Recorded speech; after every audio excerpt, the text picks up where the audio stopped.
अस्सलाम वालेकुम, खुशामदीद। मेरा नाम है डॉक्टर फुरकान यूनस। ये हमारे पास एक कैट आई थी। इसको ओनर ने डिस्प्रिन की आधी गोली दी हुई थी। डिस्प्रिन इंसानों में सर दर्द के लिए इस्तेमाल की जाती है, जिसका जो फार्मूला है एस्पिरिन है। लेकिन कुछ कैट्स या डॉग्स के अंदर इसको इस्तेमाल किया जा सकता है क्लॉट्स वगैरह को खत्म करने के लिए, लेकिन एक प्रॉपर मेडिकल केयर के साथ, प्रॉपर डोजेज के साथ, एक मिनिमम डोज के साथ। लेकिन अगर आप थोड़ी सी डोज बढ़ाते हैं तो ये काफी ज्यादा नुकसानदेह हो सकती है, टॉक्सिक होती है। वो क्यों होती है, इस कैट के साथ क्या क्या मसले मसाइल हुए हैं, सारी डिटेल से बात करेंगे। फर्स्ट ऑफ ऑल, जब ये हमारे पास कैट आई थी तो उसको कैल्सी वायरस था, इसकी जुबान में छाले थे। इसके अलावा इसका रिस्पायरेशन तेज था और मुंह से सलाइवा काफी ज्यादा आ रहा था। जब हमने ओनर से हिस्ट्री ली तो उन्होंने कहा कि हमने आधी गोली डिस्प्रिन भी दी है, जिसकी वजह से इसको वोमिटिंग लगी हुई थी, खून वाली उल्टियां थी, मोशन भी थे। और उस टाइम इसकी जो कोऑर्डिनेशन थी, चलना फिरना था, वो नॉर्मल नहीं था। जब हमने इसे केज में रखा तो ये इधर उधर घूम रही थी, टकरे मार रही थी। तो हमें यही लग रहा था कि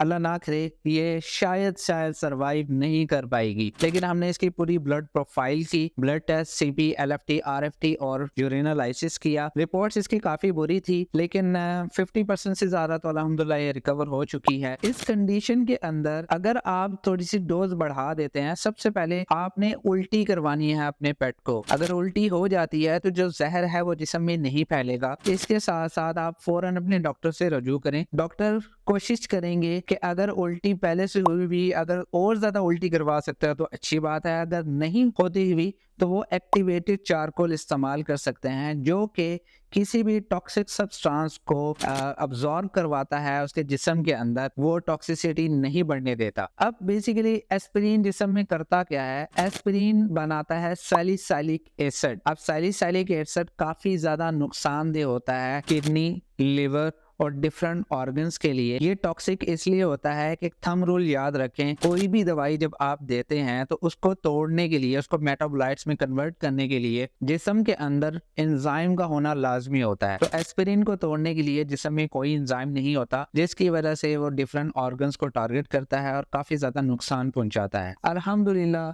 ये कैट पहले से तो बहुत बेहतर है। आपको लग रहा होगा इसकी हालत बहुत ज़्यादा बुरी है, मुझे भी यही लग रहा है कि इसकी हालत बुरी है।